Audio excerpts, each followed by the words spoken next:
What's going on, shady people? We've got another Nate Wants to Battle reacts to Nate Wants to Battle video. The last one seemed to get good reception because you like hearing the insight about some of the songs I've worked on. So go ahead, drop a comment if you have any more suggestions of what to listen to. But today we're going to listen to Nightmare. Now, I know this video might be titled My Most Popular FNAF Song.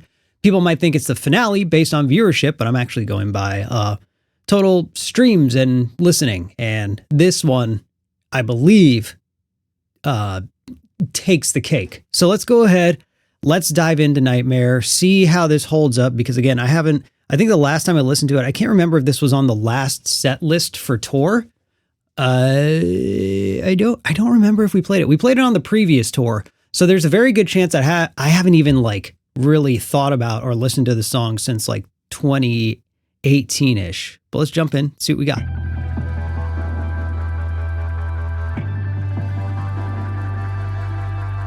Just sleep, just dream, just sleep, just dream. Okay, really quick, a thing about the video, I don't know if I've never noticed this or maybe just forgot, but there's NWTB on the arcade cabinet. I might have noticed that when it first came out, but that kind of came as a surprise to me. That's not about the song though. Let's listen.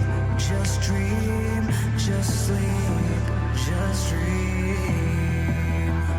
So this was one of the first songs where I really, really wanted to dive in on, let me not just sing about, you know, like not being too lore specific, because I've never really been too lore specific aside from the finale. But sometimes it's like, oh, let me use a lot of quotes from the game. Let me make like a rough, vague song about it. Or let me make a song that's heavily influenced by the lore or the story. This one, I really wanted to lead into the feelings that the lore could invoke. Because the fact that this is about just like being a lost kid who has no idea what's going on. I mean, you know, even though most of the people listening are adults and maybe even were like young adults at the time that this was released, I don't know, still kind of relatable. Later generations, I feel like consistently feel like we're, you know, still kids who have no idea what's going on. But anyway, that's neither here nor there. But that's really what I wanted to dive into with the lyrics on this one. Just sleep, just dream. Big breakdown.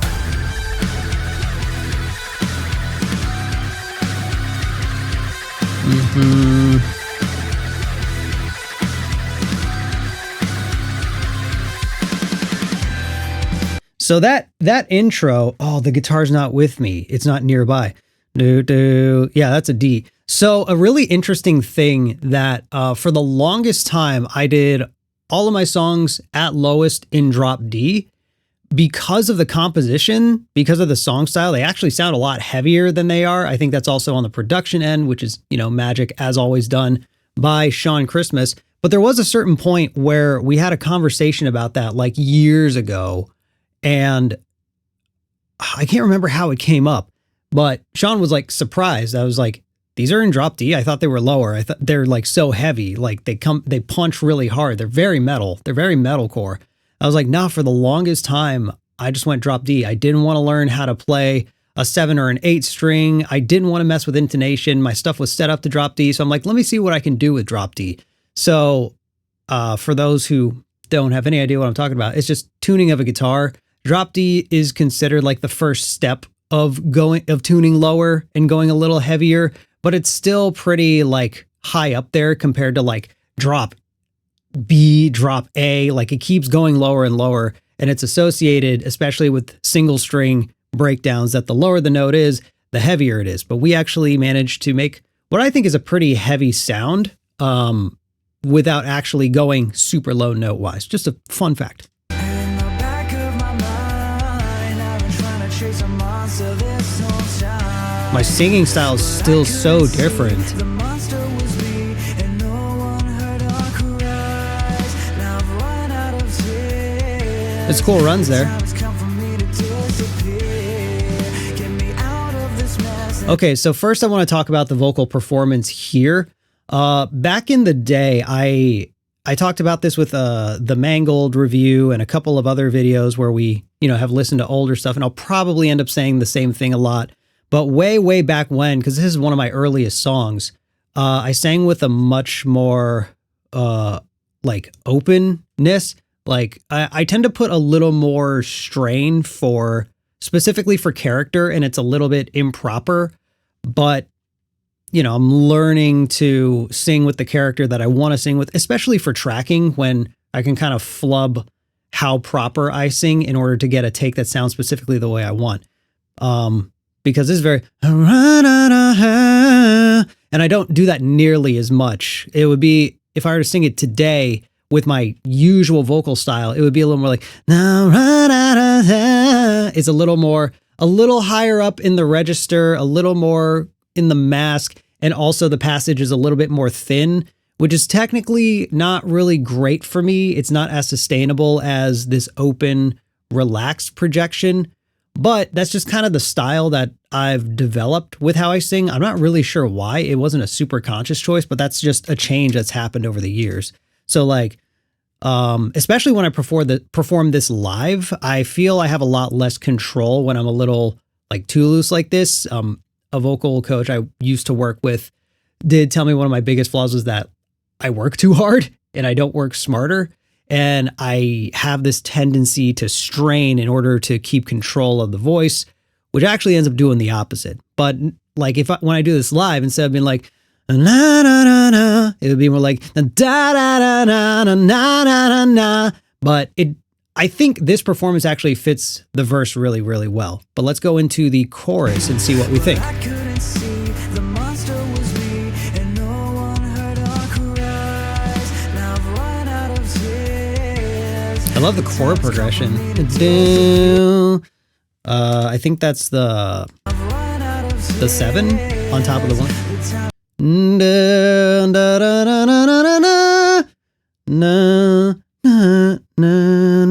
Yeah, adding that 7 note there. But, up in the high of the guitar. It's really nice. Get me out of this mess and away from the stress. Set me free so I can rest. We're only kids who lost our way. If we wait long enough, then we'll be saved. Just sleep, just dream. This isn't bad, no, we're not just what we see. Okay, so the first thing about this chorus is, I mean, honestly, to this day, I think it holds up pretty well. It's pretty strong, especially performing it live. This was the era, and I still do this a lot from time to time, because touring is not as huge of a percentage of my career as most artists in this field.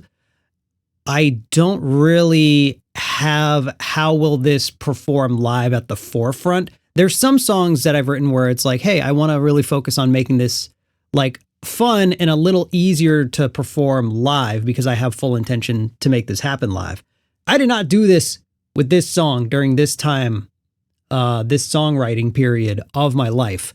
And because of that, this chorus I cannot do live, not just because it's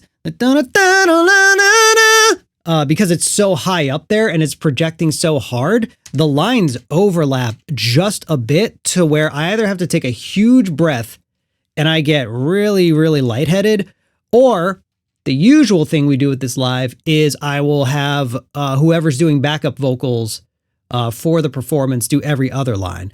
So I will, let's see. So I think they would do the first line. So I would do, let me breathe so I can rest. And then, but if we wait long enough, then we'll be there to sleep. So we're only kids who lost our way. I wouldn't sing that line live.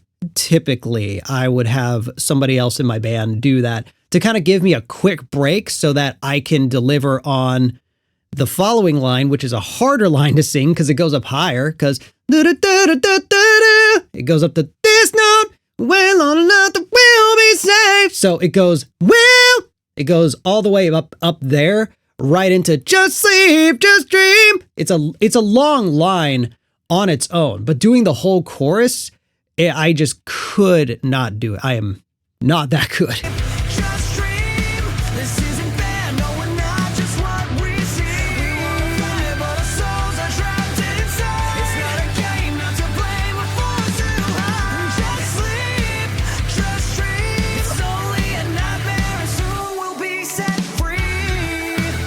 all things considered, for how long ago this was, I'm actually impressed with how this much younger version of me was handling these runs. Like, I usually don't rely on runs to make a melody just because I don't have a lot of confidence in myself as a... That's not my background. I don't have much of a pop R&B background. I've only been recently, in the past few years, trying to get better with it because it's definitely a lot more prominent in metalcore and a lot of genre fusing styles that's happening in the scene.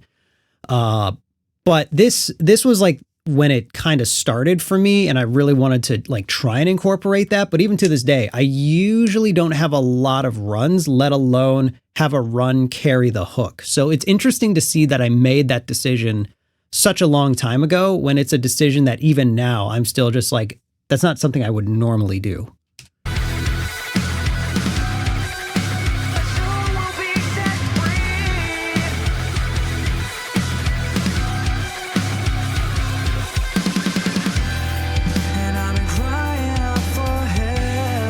Yeah, a lot of runs, a lot of wibbly wobbles.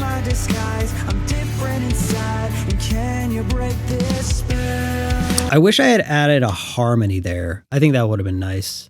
I don't know if with my recording software right now, if my video and audio in this are going to be synced, but do a little. Can you break this spell? I think that would have been nice. Knocking and breaking down the door. So please set us free. Now you have the keys. I can't take the pain no more. Also, a thing I do live with that I can't take the pain no more. Because I'm not singing the next line and I do get that break, I take advantage of that and I actually go harder and higher because this line.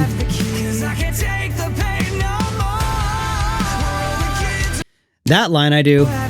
So I can't take the pain no more. And I like hold it on that high note. And usually that gets a bit of a, like that's an exciting part. That's one of the coolest things about live performances, about touring, about things like that, is taking these things that you know, that the people there know, and then changing it in ways that like catches them off guard with something that goes even harder. That's one of the coolest things. I feel like anyone who's ever been to a live show has seen this. There are things that are different, and it's usually in ways to make things land even harder, to really make the experience of seeing this live like something to remember. Cool.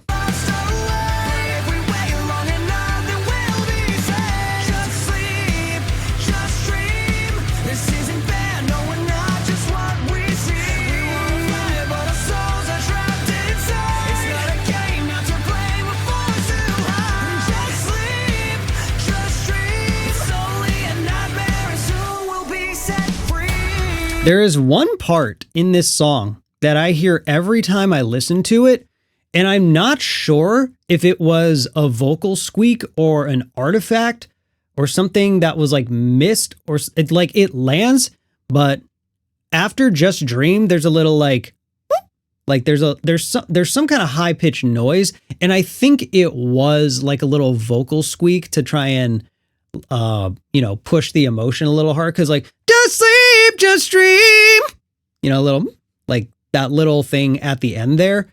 But for some reason, every time I listen to it, I have a hard time remembering if that was part of the performance or like something that I had left in on accident. But like, listen. I think that's what it is. I think maybe just my tracking was weird on that. The way I recorded it was off.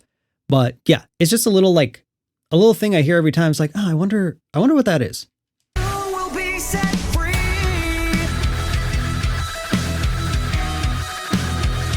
I like this chromatic walk down for the breakdown.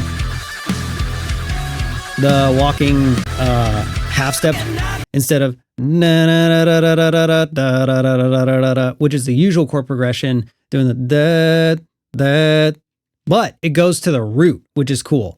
I had a lot of fun writing that part. I like how this breakdown worked, because you would think it goes like da da da da da well, okay, I'm not warmed up. I can't go that low, but it's like ma da da da da da da da da da da da da da. You would think that's what it does when you hear the higher octave go down a half step, but the fact that the lower note for the breakdown remains on the root, I don't know. It's a really interesting thing. I think that's kind of neat. So,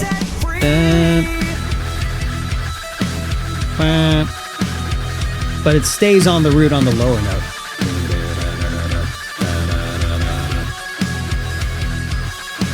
Nice little harmonizing guitar on top of it. And it went back up. Very me. Like, I like it. Also, one of my favorite things, a Sean Christmas special with the post-production, is a lot of impact noises instead of just relying on like a bass drop. Sean uses so many fun sounds and little things. There's so much. I've seen a couple of sessions that Sean has posted, especially for my stuff, for a lot of the bells and whistles. And there's so many layers that I think like you don't notice and you're not supposed to notice them. But like, instead of just hitting hard on the chorus, there's like a crash sound. It sounds like glass breaking. It sounds like, I don't know, it sounds like a car accident, honestly. Like, that is so cool. It hits really nice.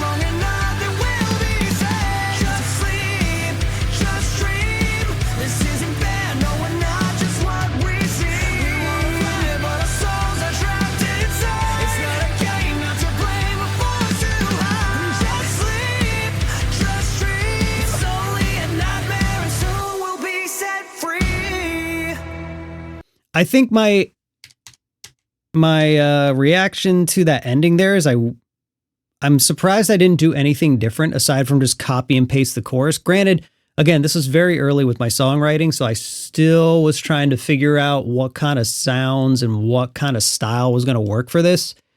And I think I got to this point and I was just like, okay, that's good. Just copy the chorus and call it a day. I mean, I still do that to this day, but even just changing the drum time, like switching it. No, that wouldn't have landed. I don't know. I guess it's fine as is. I guess it's good. But yeah. So overall, blast from the past. Fun to review this. Make sure you like, comment, subscribe. Thanks so much for watching, and let's keep these going because boy howdy, are these the copyright safest things for us to react to. Because it's mine. All right. Bye.